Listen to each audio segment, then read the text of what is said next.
Hey guys, Jay here with Word of Advice TV. For those of you that don't know, I work on appliances for a living, and a lot of that is furnace and air conditioning. And I've gotten into a habit of every house I go to, I write down, what address I've been to, the time I got there, the date, and briefly what I did at that house. So what I did with my records here is I went over the 2017 winter, and I marked all my furnace calls with these red dots that you see right here. I work on more than just furnaces, dryers, water heaters, and such. That's why not all of them are furnaces. So all the red dots are furnaces. I got two books of records here. And this is partially covering the winter of 2016, just basically from February to March. So kind of like a winter and a half of records. So I counted up all my furnace calls that I had, and I tallied them up. And I came out to a total of 315 furnace calls that I did in about one winter season and maybe a couple months added to that. So a total of 315. And then I went over and I categorized each one of the problems that I encountered to come up with a total of 51 different problems that I had during that time. So then I went ahead and I tallied up how much times I encountered a certain problem, and I came up with my list of top 10 problems, which you see right here in the circles. So without further delay, let's just dig right in and go over these top 10 offenders. So the number one furnace call there is, and this is seriously the reigning champion, this guy's always in first place. In first place is a dirty flame sensor. So out of a total of 315 calls, 56 of those were a dirty flame sensor, which nearly doubles second place. And just so we know what I'm talking about, let's take a quick look at my flame sensor.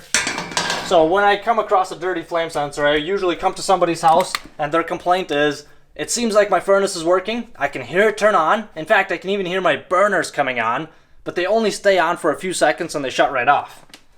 And that's when I know that almost guaranteed what they're experiencing is a dirty flame sensor. And all that is a stainless steel rod, which will be behind the burners. If you look at your burners, usually you can see from the top where the flame sensor is, or if you look from the bottom, here's the igniter. Usually we'll have two wires going to it. On the opposite side of the igniter, if you look across the burners on the other side, is usually where the flame sensor will be. Not all flame sensors are as easy to access as mine, but many of them are pretty accessible. So you can take it out. Make sure you turned off your furnace power switch. I turned off mine previously. And this is your flame sensor. And this gets dirty with time, and once there's enough buildup on it, your furnace will stop sensing the flame. And all you need to clean this flame sensor is a Scotch-Brite pad. You don't want to use sandpaper on it. Dollar bills work very well too, or whatever currency you have in your wallet. So for example, I got a 50. So if you have bigger currency, you definitely want to be careful not to rip it and stuff. But just grab your flame sensor and press hard on it and go ahead and rub it. I don't know why, but apparently currency cleans flame sensors very well. I generally prefer to use Scotch-Brite pads actually. So you shine that thing up and your furnace problem will be resolved. And the Scotch-Brite pads that I'm talking about, they look like this. Pretty much dishwashing scrubbies. You grab it the same way, hold it really tight, and shine it up. But honestly, once in a while I get calls where I forget my tool bag at home. I go out there, and if it's a flame sensor, in a pinch, I've cleaned flame sensors before with just the sleeve of my sweater, and that works just as well. Might not last as long, but it gets the job done. But anyways, I'm not going to get stuck on the flame sensor for too long. I have two big videos that dive deeper into this whole flame sensor issue.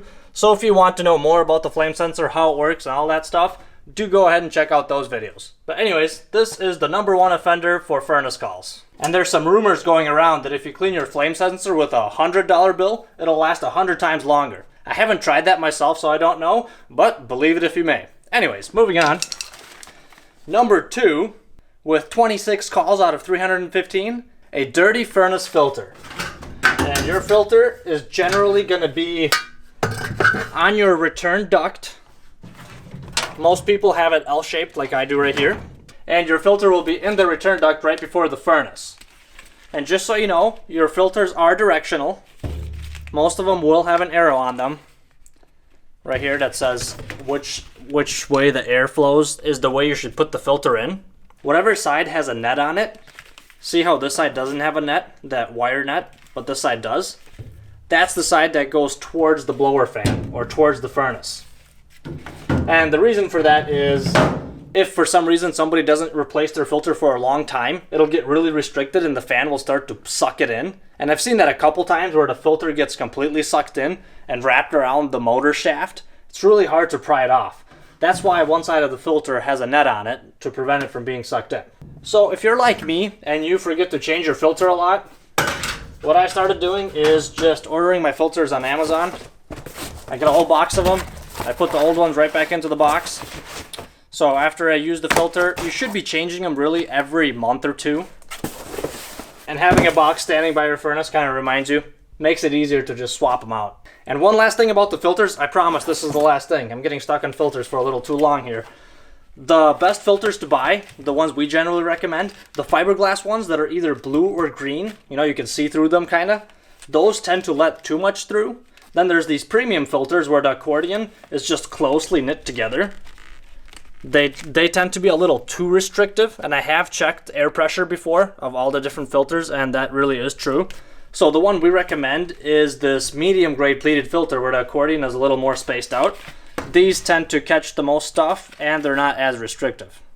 So I come to a customer's house and the general complaint would be my furnace seems to not be keeping up, or I can see the burners come on for a couple minutes and turn off, or maybe, you know, when it's colder outside my furnace isn't keeping up, and generally that'll be because it's overheating. And the furnace, if you look right here, has a high limit, which generally will look like this. Sometimes it'll be a smaller switch, but usually it's a big rectangle looking thing like that with two wires going to it. That's a high limit. And basically if the furnace inside is getting too hot because there's not enough air going through it, then that high limit trips and it turns the burners off, leaves the fan on, cools itself off, and then turns back on and repeats that cycle over and over. And some furnaces have a lockout feature. If it overheats 3 to 5 times in one heating cycle, it'll go into a lockout for 3 hours where it'll just sit there and do nothing. And then it'll restart and try again. Alright, moving on to number 3. Number 3 was a bad inducer motor. So out of 315 calls, 24 were a bad inducer motor. And what that will look like, many times the furnace isn't working at all. You come down, you take off the furnace door, and if you put your hand on the inducer motor, a lot of times it'll be scorching hot. You'll like burn your hand, you have to let go right away. Or there are times when it's not hot.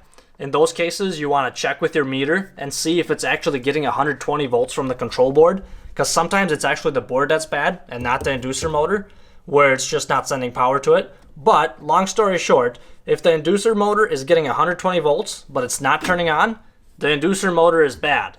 The only other scenario is if your motor has something stuck in it, like a bird or a mouse or a bat or some bird nest or something like that. And an easy way to check that is sometimes you'll have a cooling fan in front of your inducer motor, or you have, like in my case, I do see my fan.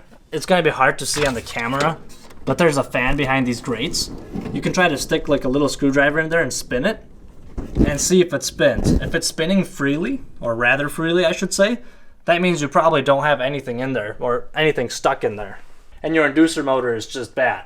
And of course the easy fix for that is to just replace the whole inducer motor. Usually they come as a little assembly, which makes them pretty easy to replace. Moving on to 4th place. And 4th place was a bad blower motor with 23 calls. And the blower motor is down here on an upflow furnace. The blower motor is usually on the bottom section of the furnace, and that's this thing right here. This is the blower motor housing. And if you reach in, there's the blower motor. There's the capacitor right below it right here. Every blower motor will have a capacitor. That's that thing right there. And if you reach in on the other side, generally you can put your hand in there and spin the blower wheel or the squirrel cage by hand. Now, if the blower motor is bad or seizing up, you won't be able to freely spin that fan. You'll feel that it's seized up or it's hard to spin. Another indicator is if you reach in there and touch that motor, it'll be really hot most of the time. And why those fail is A, because your filter was dirty for a long time. Maybe there was just some kind of electrical surge. Many times the capacitor is dead. That little capacitor that I pointed to earlier, that kind of gives the fan a boost to get it spinning. If that thing's completely dead, your fan will have a really hard time turning on. So generally I'll come to a house and the customer will tell me either the fan starts very sluggishly and then completely quits, or they say they're smelling some kind of a burnt electrical smell in the house. Then almost guaranteed that that blower motor is bad. Sometimes the whole wheel will be messed up too, where it'll be just scraping the sides of that housing. And of course the remedy for that is to replace the blower motor. If the wheel is bad, replace the wheel, and you always replace the capacitor as well. And if that's the problem you're experiencing at your house, I do have a video where I replaced my motor and I filmed the whole thing. So if you need help with replacing your blower motor, do check that video out. And coming in 5th place is a bad control board. And the control board is generally going to be right in front of the blower housing. My control board is right here. They look differently on various furnaces. Older furnaces will not have control boards. They'll just have a few relays. But most furnaces will have a board that looks similar to this. And once in a while they will be up in the top section, but generally they're here. And what happens is, customer will call us and tell us, hey, either my furnace is not working at all, or it's doing something weird, like the fan will not turn off no matter what I do. I would have to turn the whole furnace switch off just to turn the blower fan off, just constantly running. Sometimes it'll do something weird, like turn on the AC as it's running the furnace, or it's simply not sending power to something. And a lot of times when you take the board off and look on the other side of it, you'll see some burn marks on it. And of course, that's a dead giveaway that the board is bad. And I also have a video on how to troubleshoot a control board as well. So if you think your problem is the control board, you can go ahead and check that video out. And that way we won't have to spend any more time on the control board. And coming in 6th place with 15 calls each, we have a two-way tie. The first one is a bad gas valve. The gas valve is right here. Generally, it will be in the upper section of the furnace, above the burners. Sometimes it'll be below. But basically, if your gas valve is getting power, yet it's not opening, then that just means that the solenoid on the gas valve is bad. And generally, you can't just replace the coil on it. You have to replace the whole gas valve. And what that would look like is the furnace will start up normally, where your inducer motor will start, your pressure switches will close, you'll see your igniter glowing, and that's it. Nothing else happens. It just glows and then shuts off. And I have seen times before where customers will accidentally turn off the gas to the furnace and they thought they were turning it off to something else, like a water heater or maybe a garage heater. They turn it off and that will give you similar results where, the igniter will glow. But in that instance, you actually hear the gas valve opening. It'll be like a click, click, but no gas comes out. In that case, your furnace is simply just not getting gas. So if you're experiencing that problem, then yes, you just need to replace the whole gas valve. And the other one in 6th place is a bad heat exchanger. Now, when I say bad heat exchanger, I'm talking about both the primary heat exchanger, which is behind all of this, or behind the wall of the furnace here. That's the main component of the furnace. And high efficiency furnaces, an easy way to tell if you have a high efficiency furnace is if you have PVC venting. So if you have plastic pipes coming out of your furnace instead of a steel one like mine, that means you have a high efficiency furnace. Mine is not high efficiency, it's just an 80% furnace. So it has just one heat exchanger, the primary heat exchanger. And those high efficiencies, they have two. They have the primary and the secondary, which creates water or condensation. So what is a heat exchanger and why is it so important? The heat exchanger is the main component of the furnace, and that is basically the thing that separates your house air from the combustion fumes that are going out your chimney. Usually it's a tubular looking thing. It kind of snakes back and forth. They do it that way so that the heat stays in there longer. So it's not just going straight up and out. That way you're losing a lot of efficiency. Or sometimes it'll be split up into cells. And those cells or tubes, with time they will crack. And although they are designed to last as long as the average life of the furnace, which is about 15 years, there are circumstances that can kill them a lot faster. So for example, that dirty filter that we talked about earlier, if your furnace is constantly overheating, that will kill your heat exchanger a lot faster. Or a plugged A-coil, or bad ductwork, or maybe your furnace was installed poorly to begin with. That can all decrease the lifetime of a furnace. I've condemned furnaces before that were only 6 or 8 years old. So what this would look like, a lot of times the customer will call us because the furnace is simply not working, or something's not right, or something smells outside by the exhaust fumes differently. A lot of times I'll come and I'll see that the flame rollout switches, which in my case are right here. In different furnaces, they're in different spots. But these flame rollouts are manual reset switches. They have a little button on them. If your flame rollout switch is tripped, that means that your burner chamber right here was getting too hot, or sometimes the flames literally roll out backwards and you can see them just coming back out, and that's what these switches are here for. If it's getting too hot, they will trip. And one way we can tell if the heat exchanger is bad or not is by putting a combustion analyzer probe into the chimney or into your exhaust pipe and seeing how much carbon monoxide is going out your chimney. It should be generally under 100 parts per million on a normally operating furnace. Generally, if you have a bad furnace or a bad heat exchanger, your carbon monoxide parts per million will go through the roof. They'll be like 2,000, 3,000, 4,000, and then you want to pull out your probe right away, otherwise it'll peg your meter. If the carbon monoxide going out the chimney is that high, then generally you are having a problem with your heat exchanger. And then if we want to visually verify if it's bad or not, sometimes you can pull the blower motor out. If you have an 80% furnace, you can pull the whole thing out, get under there, and look at it from the bottom where you see the whole heat exchanger and try to find a crack or to see where it's cracked that way.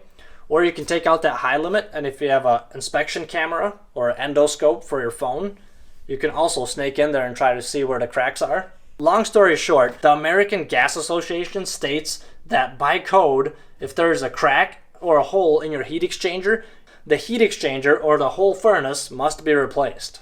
And the reason that's so important is because the heat exchanger is the thing that keeps all the combustion fumes out of your house supply air. So if that thing has a crack or a hole in it and it's producing that much carbon monoxide, and somehow that carbon monoxide leaks out into your air supply, especially at night when everybody's sleeping, it will only take minutes to kill everybody in the house, including the dog. But anyway, enough about the heat exchanger. Moving on, in 7th place, we also have a two-way tie with 11 calls each. The first one is a bad igniter. Your igniter is right here. In mine, it's on the right side. Usually it'll have a plug like this, a little Molex plug that you can unplug. What that would look like is the customer says the furnace turns on, it seems to start working, but it never actually lights. So I come down to the basement, I turn the furnace switch off, turn it back on, and I see what it does. So you'll see the inducer motor come on.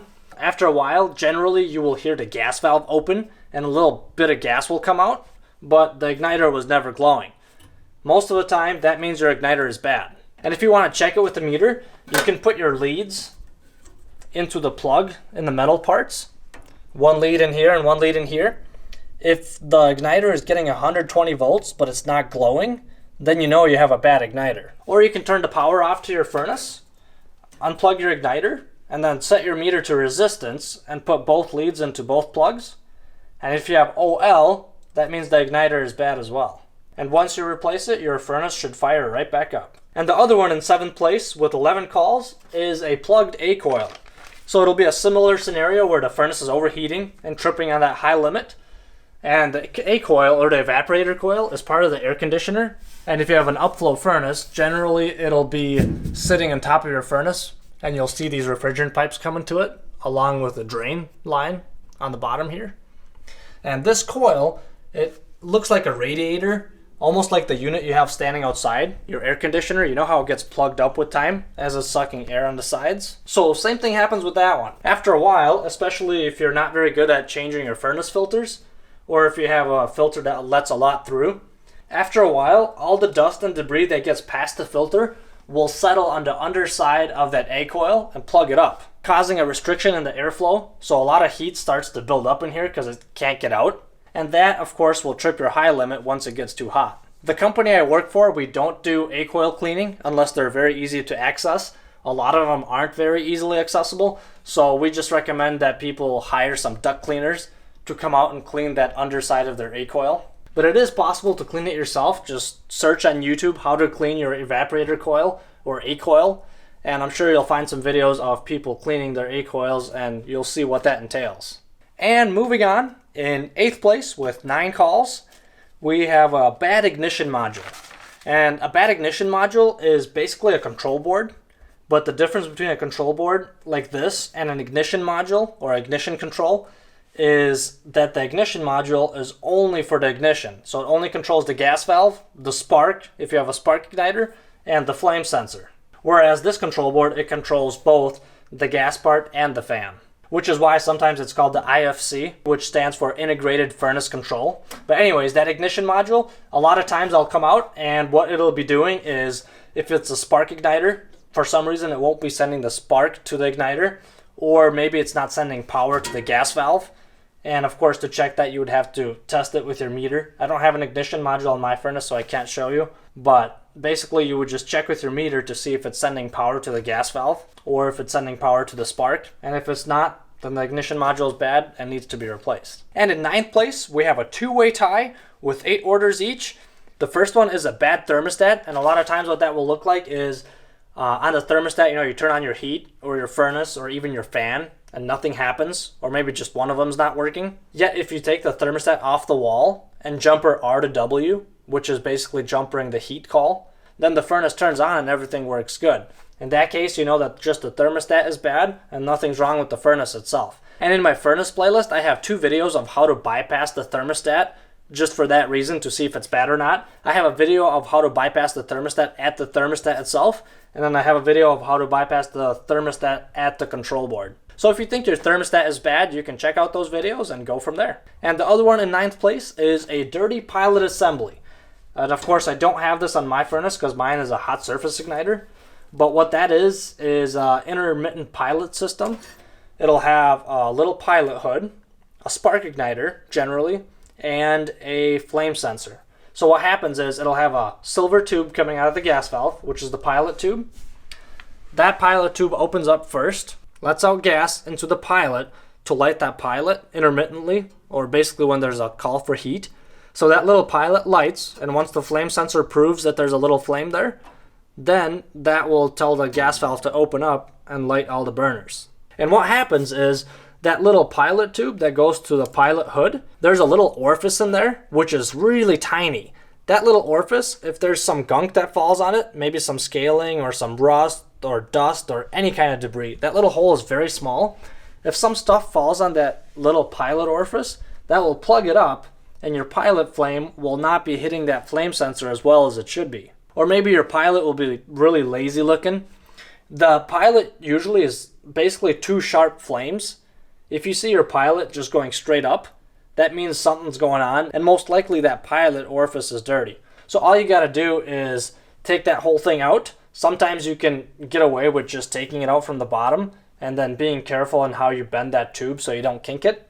Just get it out far enough where you can take apart that pilot assembly to get to that orifice. Other times you have to take off the nut here and here, just take the whole thing out. Get to the orifice and clean it out.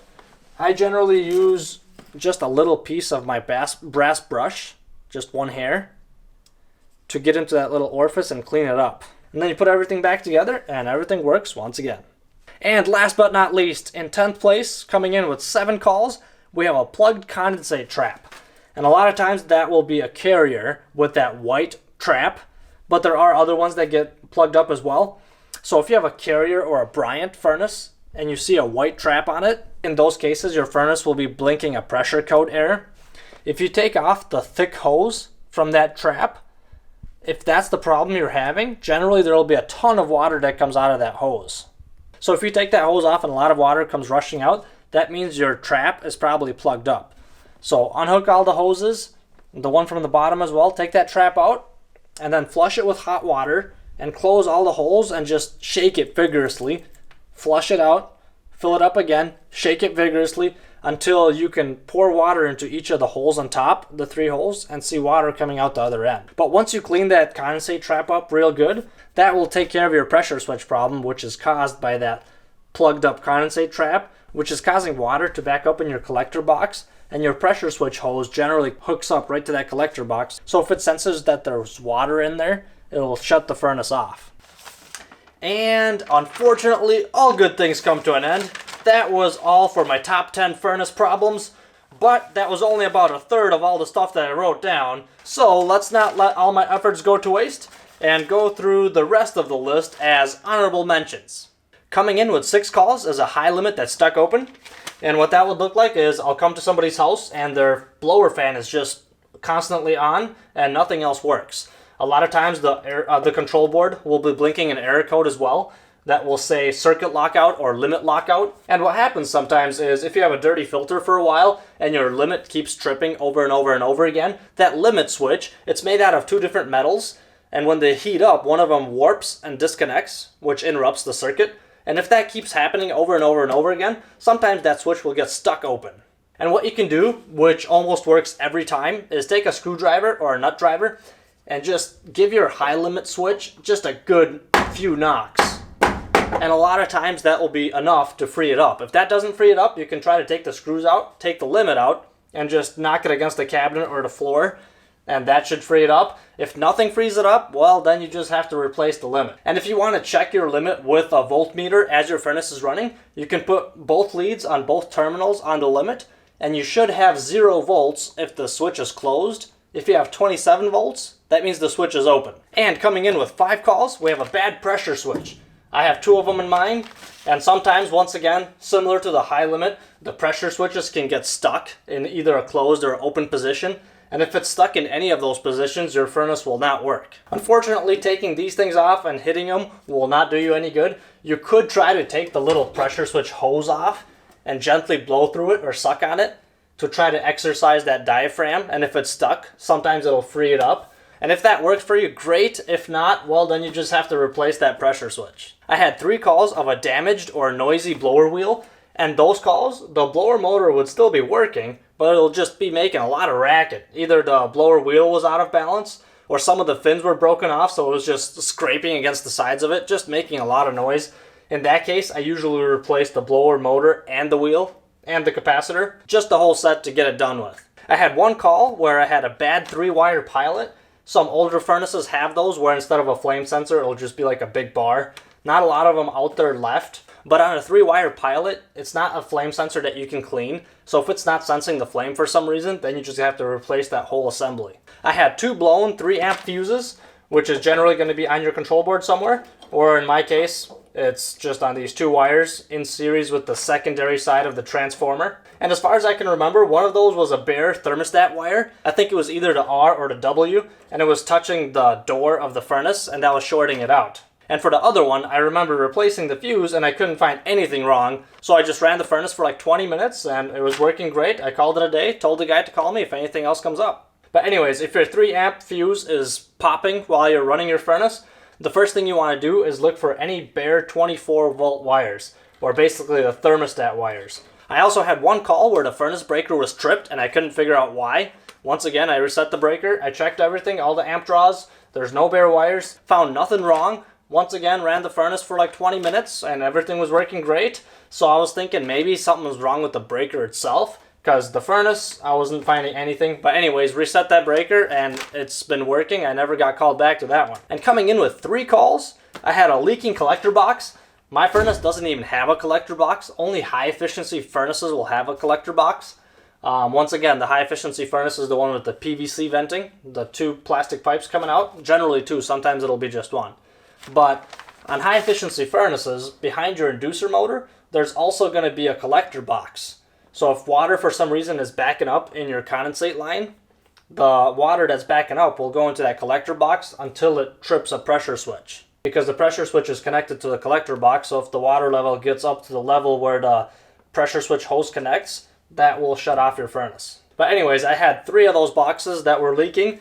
And there's not much you could do for that. You could try to silicone it. That doesn't work too well. The recommended fix for that is to just replace that collector box. I had 4 calls where the customer told me, hey, my furnace is not working at all. I come out to that house and all it is just dead thermostat batteries. So I replaced the batteries and everything fires right back up. I had 1 gas valve that was leaking through, which means that for some reason when the heat call would be over, the gas valve wouldn't close all the way. And there would be some gas still coming through. And there's really nothing you could do for that except just replace the whole gas valve. I had 1 call that was a burnt rodent smell. So a customer called us because he was smelling a burnt rodent smell that he thought was coming from the furnace. So I came out, I checked everything out, checked my carbon monoxide readings in the flue, checked my amp draws, my motors, checked the ductwork all around, the filter, found nothing wrong. I told the guy, hey, your furnace is working great. this smell is not coming from the furnace or the ductwork. And I just so happened to come back to that house for a dryer, maybe like 4 months later, and I asked him, hey, is your furnace still smelling like a rodent? And he told me, no, actually, you know what? Like a month after you left, I actually happened to come down to my basement, and I was lucky that I came down there at that time. I saw my electrical outlet in that room starting to smolder and melt and smoke. Luckily, he was there when that was happening, so he was able to just shut off his breaker to that room and get an electrician out there and get that whole outlet replaced. But that was kind of interesting that the burnt rodent smell was actually coming from his electrical outlet frying itself. I had one call where too many vents were closed off. So the customer had just 2 floors, and he had more vents on his basement floor than he did in his upper floor, and he closed them all off, and that was just too much vents closed off, and his furnace started to overheat. So I told him to open all of them back up, and his supply temperature coming out the furnace dropped drastically after he opened up all the vents. I had 2 calls where the customer would call and say, hey, my furnace is leaking up a storm, there's a big puddle underneath it. I would come out, and the furnace is not leaking at all. In fact, some of those furnaces are 80% furnaces, which don't even create water. So if you're running your furnace, there should be no water. So whenever I get a furnace call that involves the furnace leaking water, I always look around the furnace. Like for example, I have a water heater right next to mine. I have a humidifier. And those 2 calls that I had, both of them were the humidifier that was leaking. What happened is they didn't replace their water panel filter inside their humidifier for a long time. And eventually that water panel just gets really brittle and soggy. And it just kind of flops down. And if water is pouring out, if you have your humidifier on, it just runs down your return duct and just starts to pool up, and eventually you're going to have water all over the floor around your furnace. I had one call where the burners, the in-shop burners, were so dirty that the carbon monoxide readings I was getting were like over 400 parts per million. And all I had to do is take all those in-shop burners out. There was like a lot of rust and buildup on it.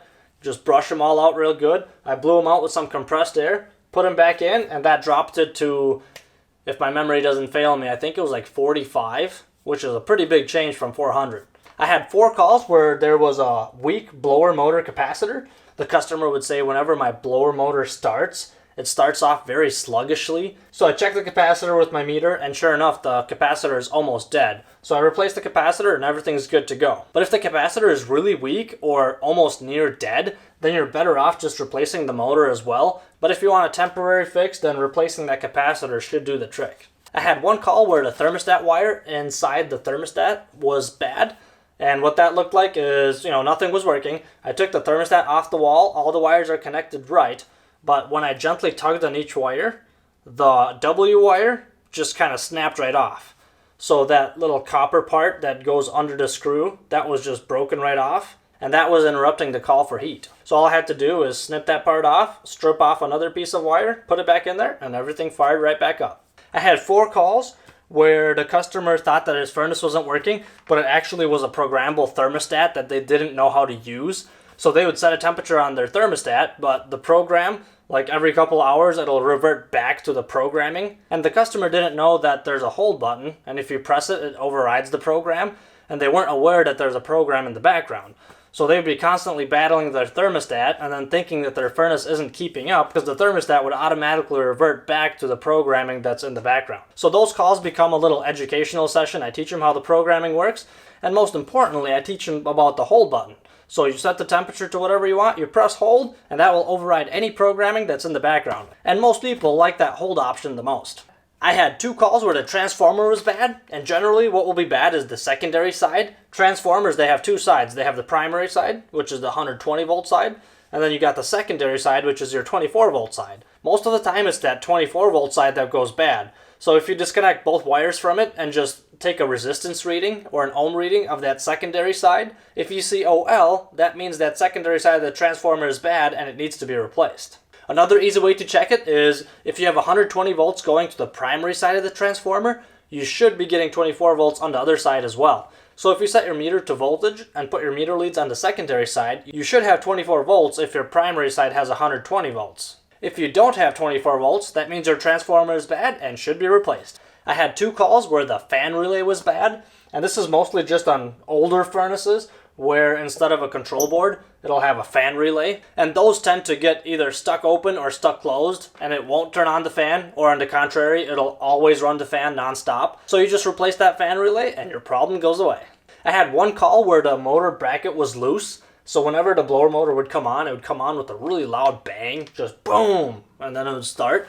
And the reason that was happening is the motor bracket that holds that motor, it was loosely on there, so whenever the motor would start, the torque from the motor would crank the motor and it would just hit against the bracket, and that's what would make that loud racket every time it started. So I took that bracket off, I threw it away, and I put on the MB55 motor bracket, and it worked like a champ, no more noise. I only had one furnace call where the power switch was just simply off. I don't know what happened, maybe some kids were playing and bumped it off, or somebody was replacing a furnace filter and bumped it off, but all I had to do was turn that furnace power switch back on, and everything fired right back up. I had 3 calls for a noisy furnace, and one of those was the sheet metal piece that's on the bottom of the furnace. Somehow that had come undone, and it was just making a trrrr noise every time the blower motor was working because of the suction. So only one side was undone, so it would just sit there and kind of hit against the cabinet of the furnace, making a rattling noise. So all I had to do was just secure that metal panel to the cabinet of the furnace with a screw, and the noise went away. I had another one where the blower motor for some reason was noisy, and I could not figure out why. But every time I would stick my hand in and push the blower motor housing up, the noise would go away. So because I couldn't really figure out why it's doing that, I just took a 2x4 and just jammed it underneath the blower motor, and that solved the problem. And the last noise call I had was regarding the ductwork. So everything was working great, but it was rattling up a storm throughout the ductwork.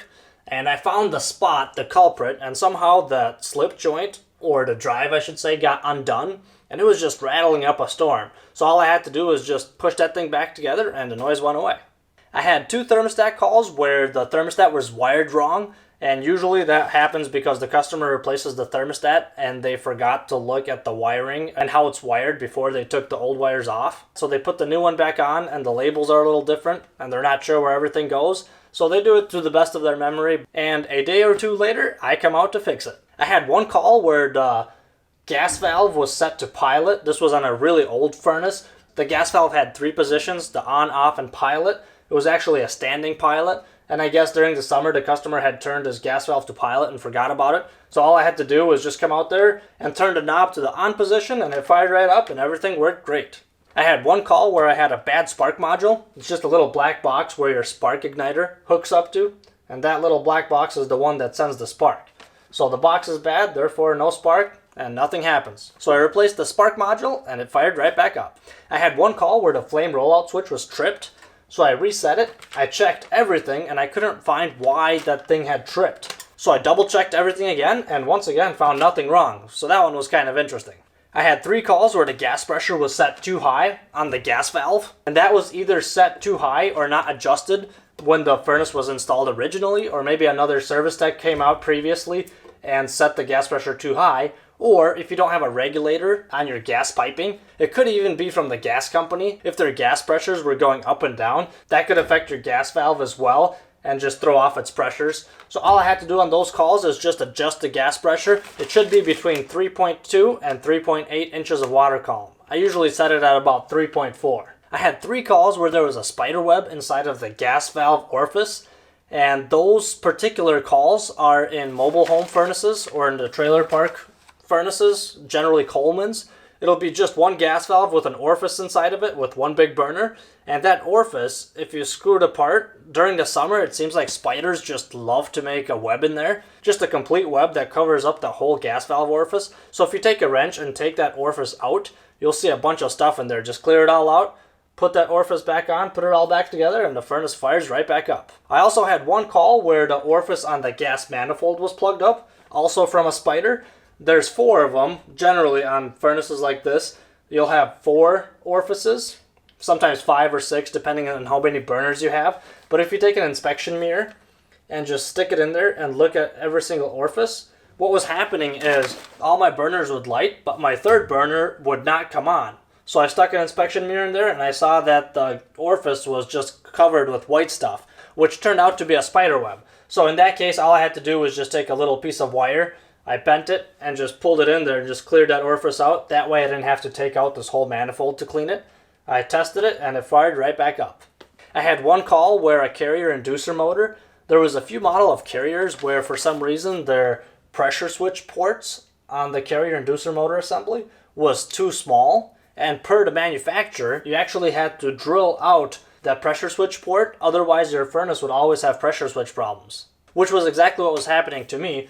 They kept having a pressure switch problem, and after I drilled out that port and put the hose back on, that problem went away.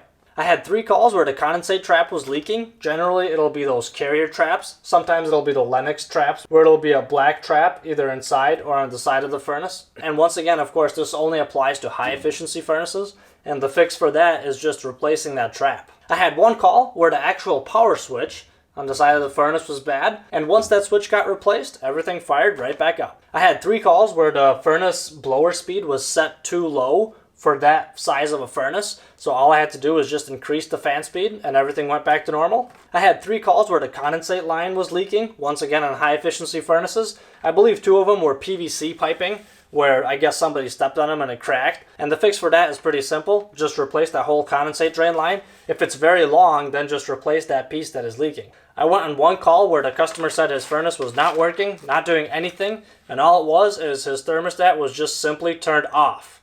So they would adjust the temperature, but nothing was happening, nothing was turning on. So all I had to do on that call is literally just turn it to heat, and everything fired right back up.